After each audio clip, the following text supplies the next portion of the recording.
కడప టీడీపీలో cold war continue అవుతుందా? Ticket ఆశించి భంగపడ్డ నేతల దారెటు? అసంతృప్తి నేతలను దగ్గర చేసుకోవడంలో అధికార పార్టీ వ్యూహం ఫలిస్తుందా? అధికార వైకాపా ఆఫర్ ఆ నేతలను ఊరిస్తుందా? 3 సామాజిక వర్గాలు, 3 నేతలు. ఈ సీన్ వింటుంటేనే గమ్మత్తుగా ఉంది. చంద్రబాబు పిలుపు కోసం ఎదురు చూస్తున్న నేతలెవరో ఓ లుక్కేద్దాం.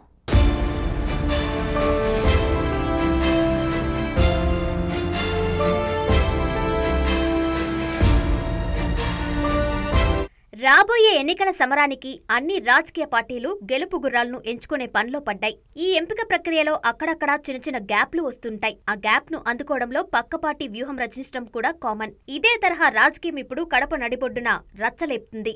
ఇటీవలే టీడీపీ జనసేన ఉమ్మడి అభ్యర్థుల ప్రకటనతో కడపలో రాజకీయం బగ్గుమంటుంది.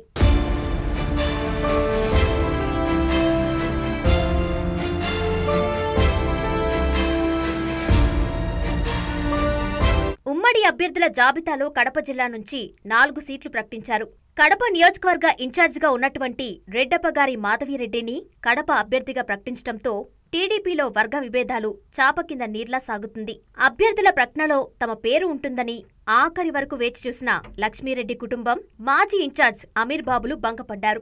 అలంఖాన్ పల్లి లక్ష్మీరెడ్డి కుటుంబానికి గ్రౌండ్ లెవెల్ నుంచి క్యాడర్ ఉంది. అమీర్ బాబుకు మైనార్టీలో మంచి పట్టు ఉంది. ఆ ఇద్దరు నేతలకు తోడుగా గతంలో టీడీపీ తరపున పోటీ చేసి ఓటమి పాలైన దుర్గాప్రసాద్ కు బలిజ సామాజిక వర్గంలో మంచి పేరుంది. 3 నేతలు 3 సామాజిక వర్గాల కలయిక ఎటువైపు పయనం అనేది ఇప్పుడు కడప నగరంలో పెద్ద చర్చ జరుగుతుంది.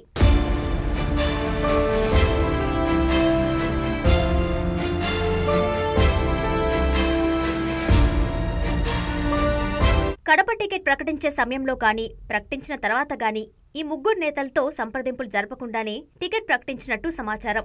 ఉమ్మడి అభ్యర్థుల ప్రకటన తర్వాత రాష్ట్రంలో చాలా చోట్ల అసంతృప్తి నేతలను అధినేత పిలిచి బుజ్జగించే ప్రయత్నం చేశారు.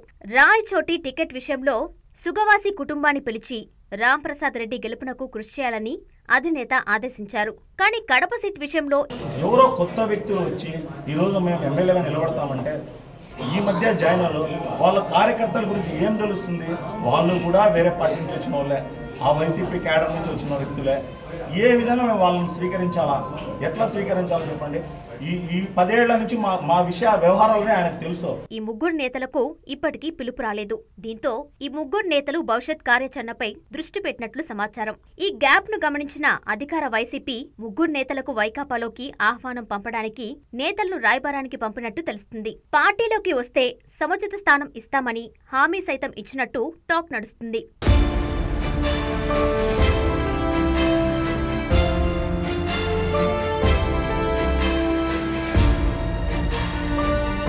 ఒకవేళ ఇదే నిజమైతే మైనార్టీల కోటలో టీడీపీ రచించిన వ్యూహానికి భారీగా ఓట్ల గండి పడుతుందన్న గుసగుసలు వినిపిస్తున్నాయి. ఈ వ్యూహాన్ని దెబ్బకొట్టాలి అంటే పంతానికి పోకుండా లోకల్ నాయకత్వంతో పాటు అధినేత దగ్గర్నుంచి స్పష్టమైన హామీ వస్తే టీడీపీ గట్టి పోటీలో నిలబడే అవకాశముందంటూ సొంత పార్టీలోని క్యాడర్ భావిస్తుంది.